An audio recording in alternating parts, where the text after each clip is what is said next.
نظاری طور پر صرف وہ دیکھا۔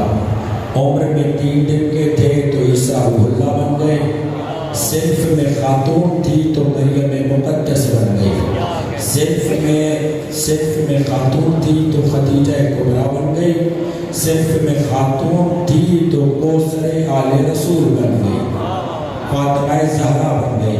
یعنی اللہ کے ہاں فضیلت کا معیار بندگی ہے۔ اور کل آپ کے سامنے بیان ہوا کہ اگر بندگی اوج پہ پہنچے تو پروردگار اسے لوگوں کا مشکل کشا بنا دیتا ہے۔ ابھی میرے اہل سنت دوست نے مجھ سے سوال کیا، کیا علی مولا کو مشکل کشا کہہ سکتے ہیں؟ کیا حسن مولا کو مشکل کشا کہہ سکتے ہیں؟ کیا حسین مولا کو مشکل کشا کہہ سکتے ہیں؟ میں نے کہا کل کی مجلس میں تھے، کہہ رہا یہاں تھا، تو میں نے کہا تم نے دیکھا کہ عیسیٰ مردوں کو زندہ کر رہے ہیں، تو جو مردوں کو زندہ کرے اس سے بہتر اور مشکل کشا ہوگا۔ اور رسول یہ کہتے ہیں الحسن والحسین سیدہ شباب اہل الجنہ و ابوہما خیر منہما۔ حسن اور حسین نوجوانان جنت کے سردار ہیں، ان کے باپ ان سے افضل ہیں۔ تو بتاؤ جنت میں انبیاء ہوں گے؟ بات کو نہیں لیا آپ نے؟ نہیں، جنت میں انبیاء ہوں گے یا نہیں؟ جو نبیوں کا سردار ہو، نبی مشکل کشا ہو سکتا ہے، جو نبیوں کا سردار ہو وہ کیسے مشکل کشا نہیں ہو سکتا؟ وہ کیسے مشکل کشا نہیں ہو سکتا؟ آگے والا جملہ کہہ رہا ہوں، انبیاء امتوں کے مشکل کشا ہوتے ہیں، علی نبیوں کے مشکل کشا ہوتے ہیں۔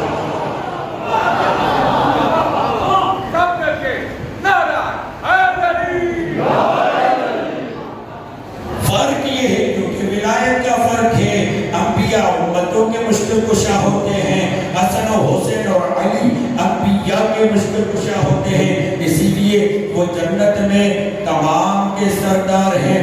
اسی لیے حدیث قدسی کے یہ جملے ہیں، یا احمد ارسلت علی ما کل نبی سرا و بعد سرا و علانیہ۔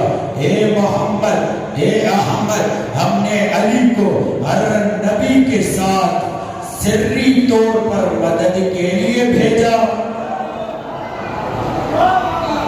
ہم نے علی کو ہر نبی کی مدد کے لیے سری طور پر بھیجا، اور تیرے ساتھ سری بھی بھیجا، علانیہ بھی بھیجا۔ جب موسیٰ اور ہارون فرعون کے دربار میں جا رہے تھے تو ایک دربار آگے آیا، اس سے ایک تھپڑ لگا، وہ ہٹ گیا۔ معصوم نے پوچھا گیا، مولا یہ تھپڑ کس نے مارا؟ کہا ایلیہ نے مارا۔ کہا مولا ایلیہ سے مراد کیا ہے؟ کہا ایلیہ سے مراد ہمارے جج علی ہیں۔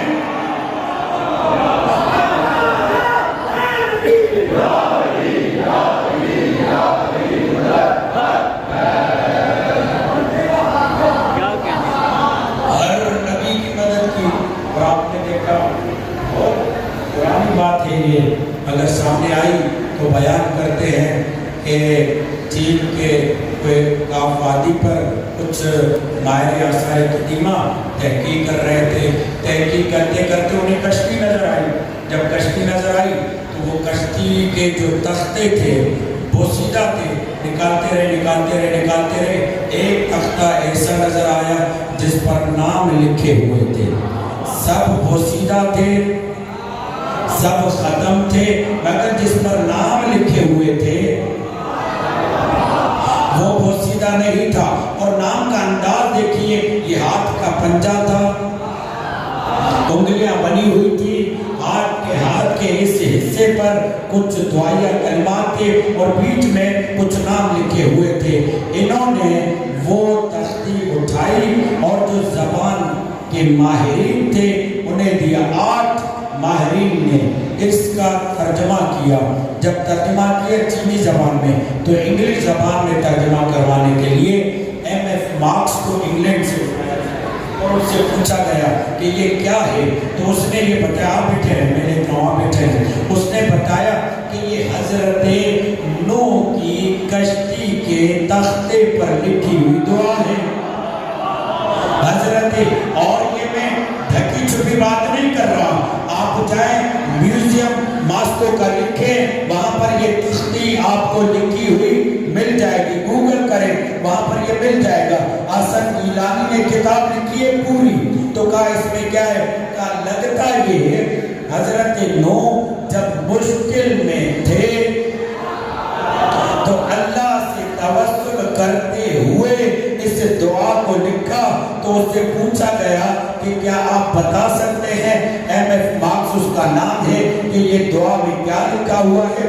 کہا اس نے جو انگلش میں ترجمہ اور ٹرانسلیٹ کیا وہ کہتا ہے کہ دعا میں لکھا ہوا ہے, او my God my helper, keep my hands with mercy and with your holy bodies. Muhammad, Elia, Shabir, Shabir, Fatima, they are all biggest and honorable. They were established for them. Help me by their name. You can reform to right. گویا کہ حضرت نوح کی جب کشتی ہچکولوں میں تھی, جب مشکل میں تھی, تو حضرت نوح کو یہ سمجھ میں آیا کہ اللہ سے مدد لوں, مگر مدد لینے کا طریقہ یہ تھا کہ انہوں نے دعا لکھی. آپ گریہ کر رہے ہیں, یہ گریہ اشک, یہ اشک شوق ہے, یہ اشک عشق ہے. فقط مصیبت میں گریہ نہیں آتا, فضائل میں بھی گریہ آتا ہے. تو کیا کہا؟ Oh my God my helper, keep my hands with mercy and with your holy bodies. او میرے خدا, او میرے پروردگار, میرے ہاتھوں کو پکڑ اپنے رحم و کرم سے اور ان ہستیوں کے ذریعے جو پنجتن پاک ہے. ہولی باڈیز, پاک ہستیوں کے ذریعے. تو مان نہ مان, نبی انہیں پنجتن مانتے ہیں, پاک مانتے ہیں.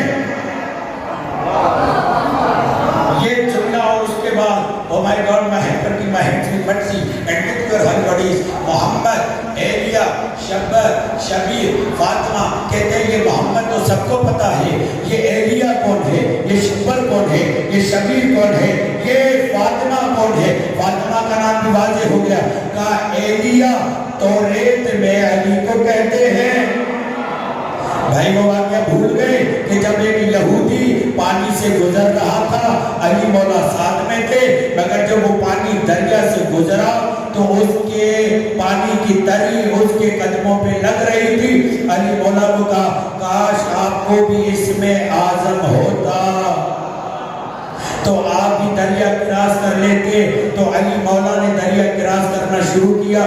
یہ پریشان ہو گیا, پانی کی تری اس کے قدموں کو لگ رہی تھی, مولا کے قدموں کو نہیں لگ رہی تھی. سوال کیا کہ آپ کیا پڑھ رہے تھے؟ کہا تم نے کیا پڑھا؟ اب جب دیکھا کہ رتبے میں اعلیٰ ہے, پانی اس کو ٹچ نہیں کر رہا, اب اس کو اس میں اعلیٰ بتانے میں کوئی حرج نہیں ہے. کہا میں ایلیا پڑھ رہا تھا. کہا جو تم یہ ایلیا جپ رہے تھے, جو ایلیا تسبیح کر رہے تھے, جو ایلیا تم پڑھ رہے تھے, انجیل والے ایلیا کہتے ہیں, توریت والے ایلیا کہتے ہیں, محمد کی امت مجھے